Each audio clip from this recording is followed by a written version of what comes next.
yo yali eriruddawo. Kakati minisitule tennampandiikirako naye nange mbiwulira babyogera nti bandyetaaze bo bongeremu ebirala ebyabwe ebyange byennyina bo baleete ebyabwe nsi ebitunuulire erabe besobola okubyongera. Nze kambabulire kino ekintu kijja kuwa ggwanga lyonna. Ate ekyo bakimanye nti ndowooza nabo bakitegedde nti bwe ŋŋamba balekeraawo okulumika abantu, bakitegedde kositi y'okulumika abantu.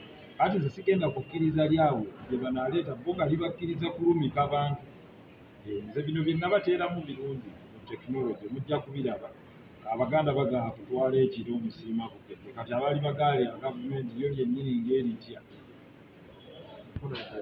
Waliwo ishu endala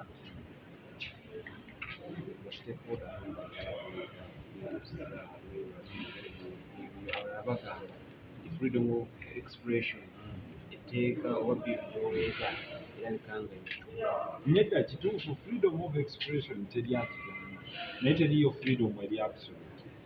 Eddembe lyo oba n'eddembe lyo olina eddembe okuwoggana kasita tojja ku ddirisa lyange n'owogganira. Olina eddembe okutwala kasasiro mu maka kasita tojja n'omusuula mu luguudo oba n'omulyamuwa mu maka g'omulala. Kakati eddembe lya buli muntu lirikeko.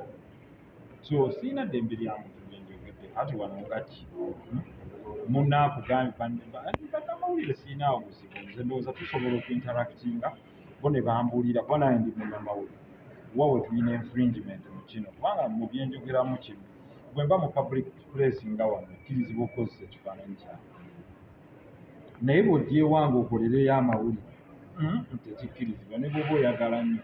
Ate mwenna mwagisoma mu media ethics tulina ekkomo naye kakati buli akwata essimu yeeyise munnamawulire si bwe kiryali. Bannamawulire bamanyikiddwa era bali professional mu nkola ze bakolamu. So tutambuze media ethics ezo tuzimanye nti tulina kye tulina okukola nekye tutalina kukola.